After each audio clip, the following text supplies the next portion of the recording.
Assalamualaikum warahmatullahi wabarakatuh. Selamat datang di channel Sang Penyair, channel yang membahas tentang kehidupan akhir zaman dan berbagi syair-syair kehidupan. Dalam konten kali ini, saya akan membahas sebuah kisah yang unik tentang Imam Mahdi. Simak sampai tuntas, selamat mendengarkan.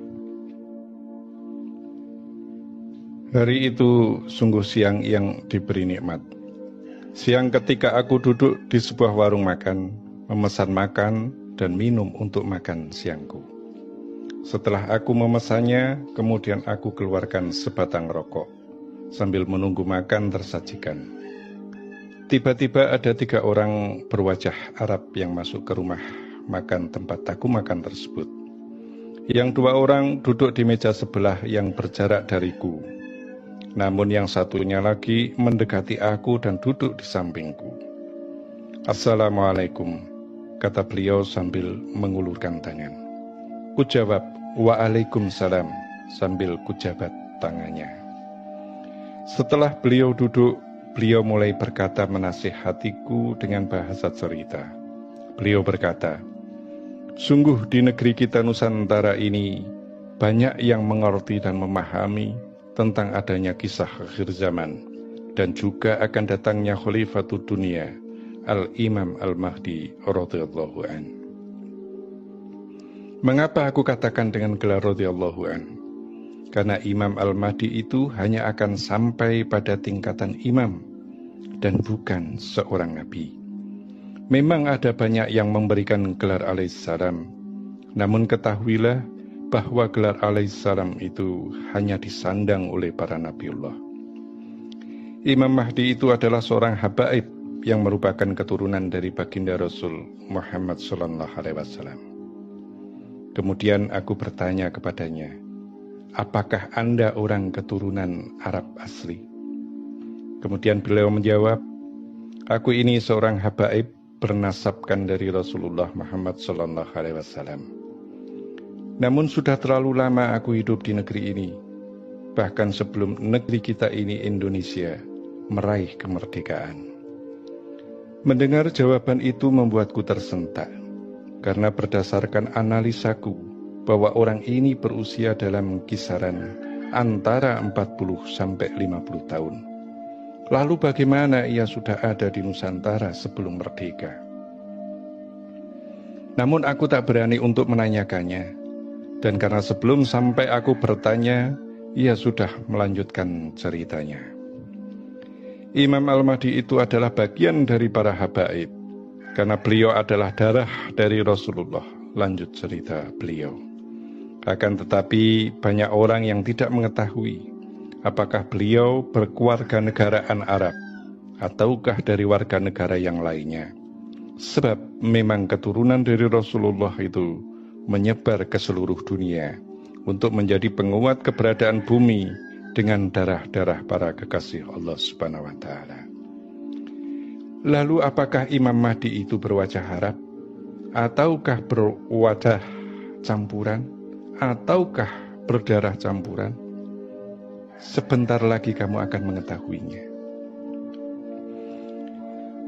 Aku menasihati kamu agar bisa mengerti dan lebih teliti bahwa sesungguhnya Rasulullah Muhammad SAW telah bersabda dalam sidang kegaibannya, kalau beliau Imam Al-Mahdi radhiyallahu an itu adalah bergaris keturunan dari beliau Rasulullah yang berasal dari Sayyidina Ali dan Fatimah Az-Zahra radhiyallahu anha dan bergaris dari Sayyidina Hasan. Bila di kemudian hari ada banyak orang yang mengaku sebagai Imam Mahdi, maka ingatlah kata-kataku bahwa Imam Mahdi dari garis keturunan Sayyidina Hasan tersebut yang benar adalah orang yang mampu menunjukkan bukti sebuah kitab nasab yang tidak terputus antara dirinya hingga sampai kepada Rasulullah Muhammad SAW. Padahal sebagian orang dan para habaib juga mengerti serta memahami bahwa garis nasab dari Sayyidina Hasan sudah banyak yang terputus dan sangat sulit untuk disatukan dalam kitab nasab. Lalu apabila orang tersebut mampu menunjukkannya, apakah berarti orang tersebut mengumpulkannya?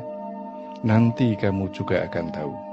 Lanjut orang tersebut sambil berdesah melepas nafas yang terasa berat. Kemudian ia melanjutkan bicaranya. Ingatlah, wahai saudaraku, ada banyak sekali yang Allah dan Rasulullah Muhammad sembunyikan dan rahasiakan dari kita. Sehingga memang apabila telah tiba waktunya, maka akan banyak sekali orang yang tercengang, sebagaimana banyak orang memberikan tafsiran-tafsiran. Namun hingga pada kenyataannya, bahwa apa yang mereka tafsirkan tidak sama dengan kenyataannya. Sebagaimana orang menafsirkan hadis Rasul, bahwa Imam Mahdi itu namanya sama dengan namaku, nama bapaknya sama dengan nama bapakku. Lalu apakah kemudian Imam Mahdi itu akan bernama Muhammad bin Abdullah? Sebentar lagi kamu akan mengetahuinya. Dan yang harus kamu ingat pula, bahwa ketika beliau muncul maka akan terjadi banyak pertentangan dan penentangan kepada beliau.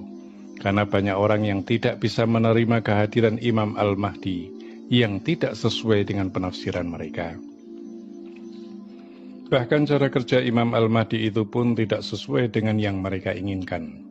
Kalau terjadi hal yang seperti itu, maka ingatlah pesanku kepadamu, bahwa Imam Al-Mahdi itu adalah orang yang hanya tunduk perintah Allah dan Rasulullah Muhammad SAW, serta guru sejatinya, yaitu Nabiullah Khidir alaihissalam. Tak ada satu orang pun yang bisa memaksa beliau untuk mengikuti syariatnya, kecuali hanya Allah dan Rasulnya. Karena beliau Imam Al-Mahdi itu adalah orang yang sudah menyerahkan hidupnya kepada Allah Subhanahu wa Ta'ala dan Rasulnya. Bahkan beliau adalah orang yang sudah benar-benar dalam pengaturan Allah dan Rasulnya, sehingga telah meninggalkan segala rasa dan keinginan pribadinya.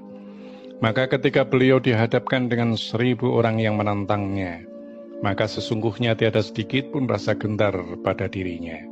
Sedemikian hebat Allah Subhanahu wa Ta'ala kehendaki kepada beliau agar menjadi khalifah yang agung. Wahai saudaraku, mungkin hanya baru sampai di sini dulu kisahku kepadamu sebagai pedoman yang benar bagi dirimu. Namun janganlah engkau memaksakan tentang apa yang aku katakan ini adalah sesuatu yang paling benar. Karena kebenaran yang paling benar itu hanya milik Allah Subhanahu wa Ta'ala. Belum sempat aku bertanya lebih jauh, ia sudah mengulurkan tangan sambil mengucap, Assalamualaikum. Maka aku pun menggapai tangannya, serta membalas dengan jawaban, Waalaikumsalam. Kemudian orang itu berdiri dan pergi, diikuti oleh 2 orang yang tadi menyertainya. Kemudian aku termenung mengingat semua perkataan orang tersebut, sampai kemudian aku tersentak oleh pramusaji warung makan tersebut dengan berkata, Mas, keburu dingin makanannya. Aku benar-benar kaget dibuatnya, serasa berbincang-bincang sangat lama. Namun ternyata bahwa aku hanya melewati waktu sampai makanan tersajikan. Sungguh maha besar Allah Subhanahu wa Ta'ala yang telah meringkas waktu untuk sesuatu yang bermanfaat. Bagiku hari ini, siang ini adalah hari yang penuh berkah. Tanpa aku harus berpikir apapun, yang penting positive thinking. Demikian sebuah amanah telah kami sampaikan. Semoga bermanfaat.